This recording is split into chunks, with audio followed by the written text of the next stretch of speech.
ಆಕಾಶವಾಣಿ ವಾರ್ತೆಗಳು ಓದುತ್ತಿರುವವರು ಶ್ರೀದೇವಿ ದಿನೇಶ್. ಮುಖ್ಯಾಂಶಗಳು: ತೆರಿಗೆ ಮತ್ತು ಇತರ ಕಾನೂನುಗಳ ತಿದ್ದುಪಡಿ ಮಸೂದೆ 2026ಕ್ಕೆ ಲೋಕಸಭೆ ಅಂಗೀಕಾರ. ರಾಷ್ಟ್ರೀಯ ಜೈವಿಕ ಇಂಧನ ಯೋಜನೆ ಗೋಬರ್ ಧನ್ಗೆ ಕೇಂದ್ರ ಸಚಿವ ಸಂಪುಟ ಅನುಮೋದನೆ. ಮುಂಬೈನಲ್ಲಿಂದು ಬ್ರಿಕ್ಸ್ ವೇವ್ ಬಜಾರ್ಗೆ ಚಾಲನೆ, 500ಕ್ಕೂ ಹೆಚ್ಚು ಪ್ರತಿನಿಧಿಗಳು ಭಾಗಿ.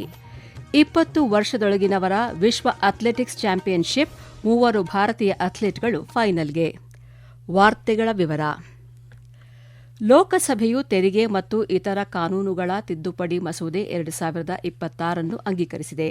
ಈ ಮಸೂದೆಯು ಪಾವತಿ ಮತ್ತು ಇತ್ಯರ್ಥ ವ್ಯವಸ್ಥೆಗಳ ಕಾಯ್ದೆ 2007, ಆದಾಯ ತೆರಿಗೆ ಕಾಯ್ದೆ 2025 ಮತ್ತು ಹಣಕಾಸು ಕಾಯ್ದೆ 2026ಕ್ಕೆ ತಿದ್ದುಪಡಿ ತರಲು ಪ್ರಯತ್ನಿಸುತ್ತದೆ. ಈ ಮಸೂದೆಯು ಈ ವರ್ಷದ ಜೂನ್ 5ರಂದು ಹೊರಡಿಸಲಾದ ಆದಾಯ ತೆರಿಗೆ ತಿದ್ದುಪಡಿ ಸುಗ್ರೀವಾಜ್ಞೆ 2026 ಬದಲಾಯಿಸುತ್ತದೆ. ಬಾಹ್ಯ ಆರ್ಥಿಕ ಆಘಾತಗಳ ಪರಿಣಾಮವನ್ನು ತಗ್ಗಿಸುವುದು, ದೇಶೀಯ ಆರ್ಥಿಕತೆಯಲ್ಲಿ ಸ್ಥಿರತೆಯನ್ನು ಖಚಿತಪಡಿಸುವುದು ಮತ್ತು ಕಾಯ್ದೆಯ ಕೆಲವು ನಿಬಂಧನೆಗಳನ್ನು ತಿದ್ದುಪಡಿ ಮಾಡುವ ಮೂಲಕ ಚಾಲ್ತಿಯಲ್ಲಿರುವ ಜಾಗತಿಕ ಪರಿಸ್ಥಿತಿಗಳಿಂದ ಪ್ರಭಾವಿತವಾಗಿರುವ ಪ್ರಮುಖ ವಲಯಗಳನ್ನು ಬೆಂಬಲಿಸುವ ಉದ್ದೇಶದಿಂದ ಈ ಸುಗ್ರೀವಾಜ್ಞೆಯನ್ನು ಹೊರಡಿಸಲಾಗಿದೆ. ಕೇಂದ್ರ ಹಣಕಾಸು ಸಚಿವೆ ನಿರ್ಮಲಾ ಸೀತಾರಾಮನ್ ಮಸೂದೆಯನ್ನು ಮಂಡಿಸಿದರು. ಈ ಮಸೂದೆಯು ವಿದೇಶಿ ಸಾಂಸ್ಥಿಕ ಹೂಡಿಕೆದಾರರು ಮತ್ತು ಅಂತಾರಾಷ್ಟೀಯ ಹಣಕಾಸು ವ್ಯವಹಾರ ಇತ್ಯರ್ಥ ಬ್ಯಾಂಕ್ ಅನ್ನು ಸರ್ಕಾರಿ ಭದ್ರತೆಗಳಲ್ಲಿನ ಹೂಡಿಕೆಗಳ ಮೇಲೆ ಗಳಿಸಿದ ಬಡ್ಡಿಯ ಮೇಲೆ ಆದಾಯ ತೆರಿಗೆ ಪಾವತಿಸುವುದರಿಂದ ವಿನಾಯಿತಿ ನೀಡುತ್ತದೆ. ಈ ವರ್ಷದ ಏಪ್ರಿಲ್ 1ರಂದು ಅಥವಾ ನಂತರ ಉಂಟಾಗುವ ಆದಾಯಕ್ಕೆ ವಿನಾಯಿತಿ ಅನ್ವಯಿಸುತ್ತದೆ. ಈ ಹಿಂದೆ ಆದಾಯ ತೆರಿಗೆ ಕಾಯ್ದೆಯಡಿಯಲ್ಲಿ ಬಡ್ಡಿ ಆದಾಯಕ್ಕೆ 20%, ಅಲ್ಪಾವಧಿಯ ಬಂಡವಾಳ ಲಾಭಕ್ಕೆ 30% ಮತ್ತು ದೀರ್ಘಾವಧಿಯ ಬಂಡವಾಳ ಲಾಭಕ್ಕೆ 12.5% ತೆರಿಗೆ ವಿಧಿಸಲಾಗುತ್ತಿತ್ತು.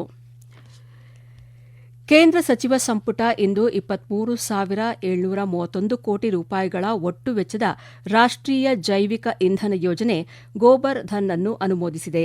ಈ ಕುರಿತು ನವದೆಹಲಿಯಲ್ಲಿ ಇಂದು ಮಾಧ್ಯಮಗಳಿಗೆ ಮಾಹಿತಿ ನೀಡಿದ ಕೇಂದ್ರ ವಾರ್ತಾ ಮತ್ತು ಪ್ರಸಾರ ಸಚಿವ ಅಶ್ವಿನಿ ವೈಷ್ಣವ್, ಈ ಯೋಜನೆ 1.5 ಲಕ್ಷ ಉದ್ಯೋಗಗಳನ್ನು ಸೃಷ್ಟಿಸುತ್ತದೆ.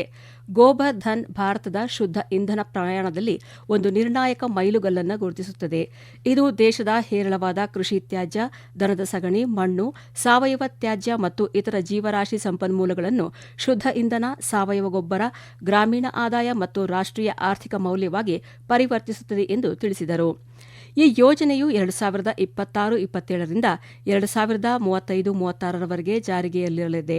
ಭಾರತದ ಭವಿಷ್ಯದ ಇಂಧನ ಮಿಶ್ರಣದ ಪ್ರಮುಖ ಆಧಾರ ಸ್ತಂಭವಾಗಿ ಜೈವಿಕ ಅನಿಲವನ್ನು ಸ್ಥಾಪಿಸುತ್ತದೆ. ದೇಶೀಯ ಜೈವಿಕ ಅನಿಲ ಸಿಪಿಜಿ ಉತ್ಪಾದನೆಯನ್ನು ಸುಮಾರು 10 ಪಟ್ಟು ಹೆಚ್ಚಿಸುವುದು, ದೊಡ್ಡ ಪ್ರಮಾಣದ ಖಾಸಗಿ ಹೂಡಿಕೆಯನ್ನು ಸಜ್ಜುಗೊಳಿಸುವುದು ಮತ್ತು ದೇಶಾದ್ಯಂತ ಜೈವಿಕ ಆರ್ಥಿಕತೆಯನ್ನು ಸೃಷ್ಟಿಸುವುದು ಈ ಯೋಜನೆಯ ಗುರಿಯಾಗಿದೆ ಎಂದು ವಿವರಿಸಿದರು. ಆರ್ಥಿಕ ವ್ಯವಹಾರಗಳ ಸಂಪುಟ ಸಮಿತಿಯು ಗುವಾಹಟಿಯ ಬಳಿಯ ಬೈಹರ ಚರಿಯಾಲಿಯಿಂದ ಅಸ್ಸಾಂನ ರಾಷ್ಟ್ರೀಯ ಹೆದ್ದಾರಿ 15ರ ಉದ್ದಕ್ಕೂ ತೇಜ್ಪುರದವರೆಗೆ 4 ಪಥದ ಹೆದ್ದಾರಿಯ ನಿರ್ಮಾಣಕ್ಕೆ ಅನುಮೋದನೆ ನೀಡಿದೆ. 8,970 ಕೋಟಿ ರೂಪಾಯಿ ವೆಚ್ಚದಲ್ಲಿ 135.87 ಕಿಲೋಮೀಟರ್ಗಳವರೆಗೆ ರಸ್ತೆ ವಿಸ್ತರಣೆ ಮಾಡಲಾಗುತ್ತದೆ ಎಂದು ಸಚಿವ ಅಶ್ವಿನಿ ವೈಷ್ಣವ್ ತಿಳಿಸಿದರು. ಪಿಎಂ ಸೂರ್ಯಘರ್ ಉಚಿತ ವಿದ್ಯುತ್ ಯೋಜನೆಯಡಿ ದೇಶದಲ್ಲಿ 50 ಲಕ್ಷಕ್ಕೂ ಹೆಚ್ಚು ಕುಟುಂಬಗಳು ಪ್ರಯೋಜನ ಪಡೆದಿವೆ ಎಂದು ಕೇಂದ್ರ ಸಚಿವ ಪ್ರಹ್ಲಾದ್ ಜೋಶಿ ಹೇಳಿದ್ದಾರೆ. ನವದೆಹಲಿಯಲ್ಲಿ ನಡೆದ ಸಿಐಐ ಅಂತಾರಾಷ್ಟೀಯ ಇಂಧನ ಸಮ್ಮೇಳನ ಮತ್ತು ಪ್ರದರ್ಶನ ಉದ್ದೇಶಿಸಿ ಮಾತನಾಡಿದ ಅವರು, ಈ ಯೋಜನೆಯಡಿ 19 ಲಕ್ಷ ಕುಟುಂಬಗಳು ಶೂನ್ಯ ವಿದ್ಯುತ್ ಬಿಲ್ ಪಡೆಯುತ್ತಿದ್ದು, 12 ಲಕ್ಷಕ್ಕೂ ಹೆಚ್ಚು ಕುಟುಂಬಗಳು ಹೆಚ್ಚುವರಿ ವಿದ್ಯುತ್ ಮಾರಾಟದಿಂದ 421 ಕೋಟಿ ರೂಪಾಯಿ ಆದಾಯ ಗಳಿಸಿವೆ ಎಂದು ತಿಳಿಸಿದರು. 2030ರ ವೇಳೆಗೆ ಭಾರತ 500 ಗಿಗಾವ್ಯಾಟ್ಗಳ ಗುರಿ ಸಾಧಿಸುವ ಹಾದಿಯಲ್ಲಿದೆ ಎಂದ ಅವರು, ವಲಯದ ಸವಾಲುಗಳನ್ನು ಎದುರಿಸಲು ಮತ್ತು ಹೊಸ ಅವಕಾಶಗಳನ್ನು ಅನುಸರಿಸಲು ಉದ್ಯಮದ ಪಾಲುದಾರರೊಂದಿಗೆ ನಿಕಟ ಸಂವಾದ ನಡೆಸುವ ಸರ್ಕಾರದ ಬದ್ಧತೆಯನ್ನು ಪುನರುಚ್ಚರಿಸಿದರು. ಕ್ರಿಯಾಶೀಲ ಆರ್ಥಿಕತೆಗೆ ಪ್ರಮುಖ ಅಂತಾರಾಷ್ಟೀಯ ಮಾರುಕಟ್ಟೆಯಾದ ಬ್ರಿಕ್ಸ್ ವೇವ್ಸ್ ಬಜಾರ್ ಮುಂಬೈನಲ್ಲಿಂದು ಪ್ರಾರಂಭವಾಗಿದೆ. ಬ್ರಿಕ್ಸ್ ಸದಸ್ಯ ಮತ್ತು ಪಾಲುದಾರ ರಾಷ್ಟ್ರಗಳ 500ಕ್ಕೂ ಹೆಚ್ಚು ಪ್ರತಿನಿಧಿಗಳನ್ನು ಇದು ಒಟ್ಟುಗೂಡಿಸಿದೆ. 2 ದಿನಗಳ ಕಾರ್ಯಕ್ರಮವನ್ನು ಮಹಾರಾಷ್ಟ್ರ ಸಾಂಸ್ಕೃತಿಕ ಸಚಿವ ಆಶೀಶ್ ಶೆರಾರ್, ಕೇಂದ್ರ ವಾರ್ತಾ ಮತ್ತು ಪ್ರಸಾರ ಸಚಿವಾಲಯದ ಕಾರ್ಯದರ್ಶಿ ಚಂಚಲ್ ಕುಮಾರ್ ಉದ್ಘಾಟಿಸಿದರು. ಈ ಸಂದರ್ಭದಲ್ಲಿ ಮಾತನಾಡಿದ ಸಚಿವ ಆಶೀಶ್ ಶೆರಾರ್, ಭಾರತ ಇಂದು ವಿಶ್ವಗುರು ಸ್ಥಾನವನ್ನು ಮರಳಿ ಪಡೆಯುತ್ತಿದೆ. ಈ ಪ್ರಯಾಣದ ಪ್ರಮುಖ ಸ್ತಂಭಗಳಲ್ಲಿ ಆರ್ಥಿಕತೆಯೂ ಒಂದಾಗಿದೆ ಎಂದು ಹೇಳಿದರು. ಬ್ರಿಕ್ಸ್ ವೇಬ್ ಬಜಾರ್ ಮೂಲಕ ಕಲೆ ಮತ್ತು ತಂತ್ರಜ್ಞಾನದ ನಡುವಿನ ಗಡಿಗಳು ಕರಗುತ್ತವೆ, ಜಾಗತಿಕ ಸೃಜನಶೀಲ ಆರ್ಥಿಕತೆಯ ಭವಿಷ್ಯವನ್ನು ರೂಪಿಸುತ್ತಿವೆ ಎಂದ ಅವರು, ಯುವ ಸೃಷ್ಟಿಕರ್ತರನ್ನು ಪ್ರೋತ್ಸಾಹಿಸಲು ಮತ್ತು ಅವರ ಪ್ರತಿಭೆಯನ್ನು ಪ್ರದರ್ಶಿಸಲು ವೇದಿಕೆ ಒದಗಿಸುವಂತೆ ಉದ್ಯಮಿಗಳನ್ನು ಒತ್ತಾಯಿಸಿದರು. ಈ ವಾರ್ತೆಗಳನ್ನು ಆಕಾಶವಾಣಿಯಿಂದ ಕೇಳುತ್ತಿದ್ದೀರಿ. ನಮ್ಮ ಎಲ್ಲಾ ರಾಷ್ಟ್ರೀಯ ವಾರ್ತೆಗಳು ಹಾಗೂ ಪ್ರದೇಶ ಸಮಾಚಾರ ಈಗ ಆಕಾಶವಾಣಿ ನ್ಯೂಸ್ ಕನ್ನಡ ಯೂಟ್ಯೂಬ್ ಚಾನೆಲ್ನಲ್ಲಿ ಲಭ್ಯ. ನಮ್ಮ ಎಕ್ಸ್ ಖಾತೆ ಮತ್ತು ಇನ್ಸ್ಟಾಗ್ರಾಂ ಖಾತೆ ಆಕಾಶವಾಣಿ ನ್ಯೂಸ್ ಕನ್ನಡ. ಹೆಚ್ಚಿನ ಮಾಹಿತಿಗಾಗಿ ನಮ್ಮ ಫೇಸ್ಬುಕ್ ಖಾತೆ AIR ಕನ್ನಡ ನ್ಯೂಸ್ ಅನುಸರಿಸಿ. ಮಾಹಿತಿಯ ಹೂರಣ ವಾರದ ಕಾರ್ಯಕ್ರಮ ಪ್ರಚಲಿತ ವಿದ್ಯಮಾನ ಪ್ರತಿ ಬುಧವಾರ 9:15.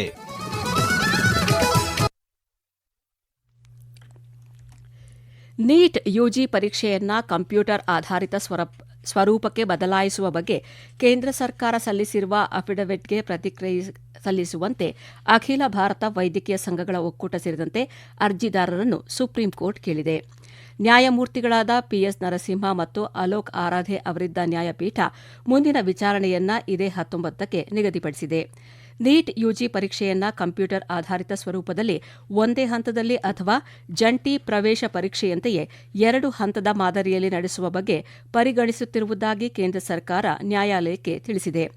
ಪ್ರಶ್ನೆ ಪತ್ರಿಕೆ ಸೋರಿಕೆ ಮತ್ತು ವ್ಯವಸ್ಥಿತ ವೈಫಲ್ಯಗಳನ್ನು ತೊಡೆದುಹಾಕಲು ನೀಟ್ ಪರೀಕ್ಷೆ ನಡವಳಿಕೆಯ ಸಮಗ್ರ ಪರಿಷ್ಕರಣೆಯನ್ನು ಕೈಗೊಳ್ಳಲಾಗಿದೆ ಎಂದು ಕೇಂದ್ರ ಸರ್ಕಾರ ಹೇಳಿದೆ. 2013ರಲ್ಲಿ ಮಾಜಿ ಸಹೋದ್ಯೋಗಿ ಮೇಲಿನ ಲೈಂಗಿಕ ದೌರ್ಜನ್ಯ ಪ್ರಕರಣದಲ್ಲಿ ಬಾಂಬೆ ಹೈಕೋರ್ಟ್ ಇಂದು ತೆಹಲ್ಕಾ ಮಾಜಿ ಸಂಪಾದಕ ತರುಣ್ ತೇಜ್ಪಾಲ್ ಅವರನ್ನು ದೋಷಿ ಎಂದು ತೀರ್ಪು ನೀಡಿದೆ. ಬಾಂಬೆ ಹೈಕೋರ್ಟ್ನ ಗೋವಾ ಪೀಠದ ನ್ಯಾಯಮೂರ್ತಿಗಳಾದ ನೀಲಾ ಗೋಖಲೆ ಮತ್ತು ಅಮಿತ್ ಜಮಸಂದೇಕರ್ ಅವರಿದ್ದ ವಿಭಾಗೀಯ ಪೀಠ ತೇಜ್ಪಾಲ್ ಅವರನ್ನು ಭಾರತೀಯ ದಂಡ ಸಂಹಿತೆಯ ನಿಬಂಧನೆಗಳ ಅಡಿಯಲ್ಲಿ ದೋಷಿ ಎಂದು ತೀರ್ಪು ನೀಡಿದೆ.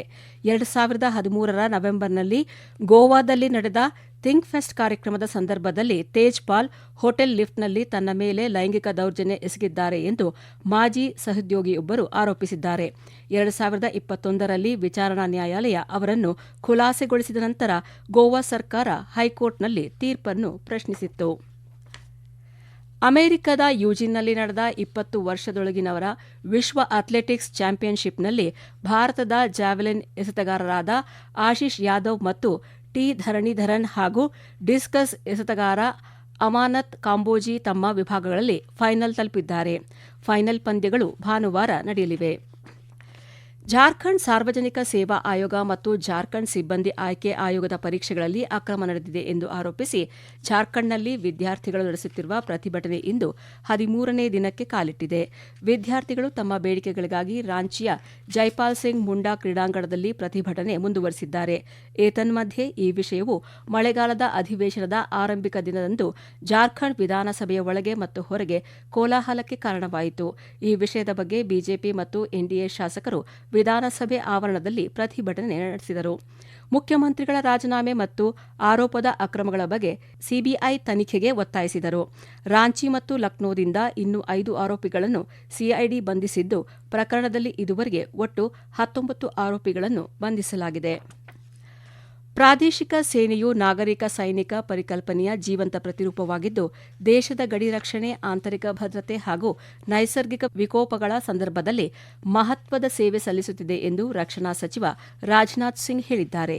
ನವದೆಹಲಿಯಲ್ಲಿ ಪ್ರಾದೇಶಿಕ ಸೇನೆ ಕುರಿತ ರಕ್ಷಣಾ ಸಚಿವಾಲಯದ ಸಂಸದೀಯ ಸಲಹಾ ಸಮಿತಿ ಸಭೆಯ ಅಧ್ಯಕ್ಷತೆ ವಹಿಸಿ ಮಾತನಾಡಿದ ಅವರು, ಸುಮಾರು 44,400 ಸಿಬ್ಬಂದಿ ಮತ್ತು 59 ಘಟಕಗಳನ್ನು ಹೊಂದಿರುವ ಪ್ರಾದೇಶಿಕ ಸೇನೆ ಕೇರಳ ಪ್ರವಾಹ, ಒಡಿಶಾ ಚಂಡಮಾರುತ ಹಾಗೂ ಅಸ್ಸಾಂ ಪ್ರವಾಹದ ಸಂದರ್ಭದಲ್ಲಿ ಪರಿಹಾರ, ರಕ್ಷಣಾ ಮತ್ತು ವೈದ್ಯಕೀಯ ನೆರವು ಒದಗಿಸಿದೆ ಎಂದು ಹೇಳಿದ್ದಾರೆ.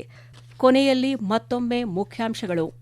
ತೆರಿಗೆ ಮತ್ತು ಇತರ ಕಾನೂನುಗಳ ತಿದ್ದುಪಡಿ ಮಸೂದೆ 2026ಕ್ಕೆ ಲೋಕಸಭೆ ಅಂಗೀಕಾರ. ರಾಷ್ಟ್ರೀಯ ಜೈವಿಕ ಇಂಧನ ಯೋಜನೆ ಗೋಬರ್ ಧನ್ಗೆ ಕೇಂದ್ರ ಸಚಿವ ಸಂಪುಟ ಅನುಮೋದನೆ. ಮುಂಬೈನಲ್ಲಿಂದು ಬ್ರಿಕ್ಸ್ ವೇವ್ ಬಜಾರ್ಗೆ ಚಾಲನೆ, 500ಕ್ಕೂ ಹೆಚ್ಚು ಪ್ರತಿನಿಧಿಗಳು ಭಾಗಿ. 20 ವರ್ಷದೊಳಗಿನವರ ವಿಶ್ವ ಅಥ್ಲೆಟಿಕ್ಸ್ ಚಾಂಪಿಯನ್ಶಿಪ್, 3 ಭಾರತೀಯ ಅಥ್ಲೀಟ್ಗಳು ಫೈನಲ್ಗೆ. ಇಲ್ಲಿಗೆ ವಾರ್ತಾ ಪ್ರಸಾರ ಮುಕ್ತಾಯವಾಯಿತು. ನಮ್ಮ ಮುಂದಿನ ವಾರ್ತಾ ಪ್ರಸಾರ ನಾಳೆ ಬೆಳಗ್ಗೆ 7:05 ನಿಮಿಷಕ್ಕೆ.